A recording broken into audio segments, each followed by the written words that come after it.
This is Suburban On Air and Cohen in the City. Here is Mike Cohen. I would say that it is a wonderful omen for the launch of our new season. I actually can't see anything. You will see that she is motivated, smart, and a joy to have around. I promise I'll never let you down again. If I could just understand why she did what she did. Lucy? Abigail Walker? Yes? Hey, what are you doing? Lucy. Where did we go wrong? How'd we lose her? Well, as readers know, I'm a big fan of time travel. I've talked about it a lot in my columns over the years.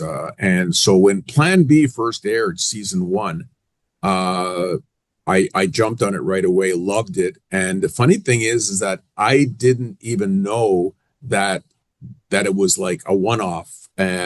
Carolina Bartczak joins me. She's the lead in season 3. And it's interesting, Carolina, because when I watched season 1, it ends like a cliffhanger. And I assumed, oh, wow, like, you know, Patrick, the big star from American television, Suits. I was like, what's going to happen in season 2? And then I realized it's one season. So it may be a cliffhanger, and then they start over from scratch. So I love season 1 with Patrick J. Adams. I love season 2. And now saw the first episode of season 3, and boy, did you ever hook me. So first of all, you have great experience. You've been in a lot of, you were in Painkiller, X-Men, Apocalypse, a number of other shows. I first going to ask you, did you see seasons 1 and 2 of Plan B? Funny enough, I had auditioned for season 1 and I'd gotten quite close to one of the parts on season 1, and I was so disappointed when I didn't get it. But I mean, looking back, you don't know what a disappointment means in the future, because then I wouldn't have been able to be the lead of season 3. Exactly. So did you watch the first 2 seasons? Have you seen them? I hadn't seen them before I started shooting season 3. Right. I came on board quite late, so I hadn't had time to do my research. So I was actually kind of building the plane while flying it. I was watching them as we started shooting, because it was so important for me to find, each series has its own little ethos and its own personality, and I wanted to make sure that I would understand the personality as I was shooting the show. So as the cameras were rolling, I was going home at night and catching up on seasons 1 and 2. And you had to know that you were going to be thrown in the back of a van and woken up out of your sleep with these twins at your door. And if anyone watches the show, they'll know what I'm talking about. But yeah. So what I found very interesting, and I'm not giving a spoiler, but let's just say, without me being too direct, there's an interesting character from season 1 who ends up in the first episode of season 3. I thought it was a very clever way to bring the Plan B into operation. So what did you think of the concept? This show is a really cool concept, is it not? I love the show because it reminds me of those dark Scandinavian dramas. Like, they're very real, they're very visceral, they touch on very nuanced subjects. And then Jean-François, the writer and showrunner, he like drops a time travel bomb into that entire concept. So, there isn't a person on earth that hasn't thought, oh, if I could only go back in time. Yes. Change this one thing. And we all think that will solve our problems. But what Plan B shows you is that our lives are a culmination of a lot of decisions, and that changing one decision, you can't run away from your problems. They will find you, whichever road, whichever path you take. So I love that exploration of, hey, I think I can go back and solve all my problems by making a different choice. And Jean-François is exploring the fact that no, our lives are a culmination all the decisions that we've made. That's where the writing is actually quite brilliant. And so you play a celebrity morning television host and a women's rights activist. You're Abigail Walker, and your world is shattered when your 15-year-old daughter Lucy takes her own life. So that had to grab your attention right away. And what a storyline. Wow, it actually just gave me shivers you saying that, because it is so powerful. We meet Abigail off the top of the show, and her life is great. Her career is great. Her relationship with her ex-husband is great. She has a wonderful relationship, a wonderful job, and then it's all shattered when she comes home and finds that her daughter has taken her own life. And we see this woman for the first episode reeling and asking herself all of the questions as to why, and she can't find the answer. And so the arc of the show is her finding the answer as to why. And it's not simple. I think anyone who goes through a tragedy like this wants to know a definitive answer as to why it happened. But it's all very complicated. Human beings are complicated. They react differently in different situations. And so the arc of her story is to figure out why this happened and how she can change in order to prevent it from happening again. As the parent myself of someone who's a grown woman now, when I watch that first episode, and I watch any episode of a character losing a child, it breaks your heart. You just start thinking about, what if it were me? Did you speak to any experts in preparing for the role in terms of how do you deal with that type of unspeakable grief? What I think is so interesting in our society is we have a word for a child that loses its parents, which is an orphan. But I think it's such an unspeakable tragedy when a parent loses a child. We actually don't have a word for that. Right. And I did consult with someone about Abigail's psychological journey through the process of grieving the loss of her daughter and what she was going through, and also what her daughter would have been going through. So I did speak with a psychologist to kind of figure out what could drive someone like Lucy to do something as drastic. And so It was really enlightening to also, it was really interesting to live in Abigail's ignorance at the beginning of the show. Mm-hmm. And then to live in her knowledge at the end of the show.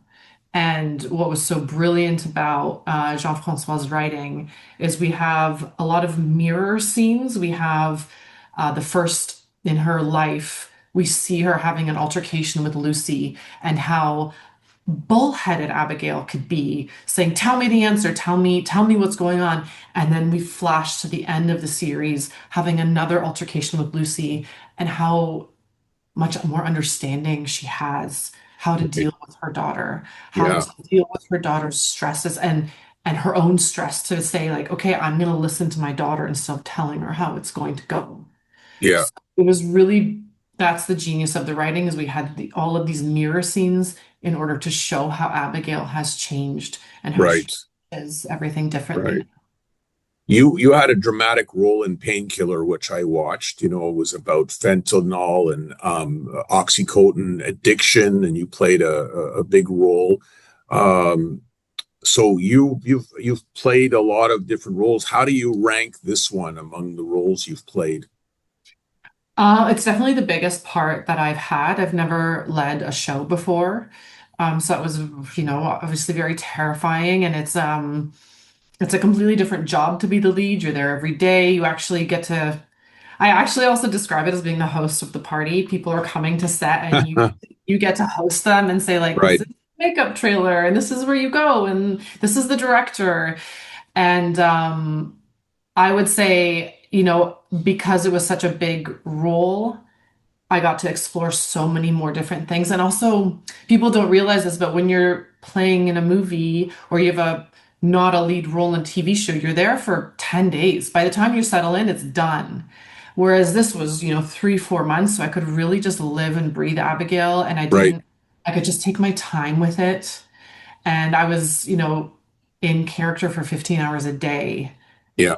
So you really get to, soak up the world and the character and the relationships, which is Yeah. so fun. Yeah. And then you begin to think like the character. You don't have to force it as much. It comes a lot more naturally, and you create bonds with the other actors because you're spending so many hours with them. Like Arianna, who played Lucy, I just saw her yesterday. Like Really? yeah, we created such a wonderful bond that we probably will always be in touch.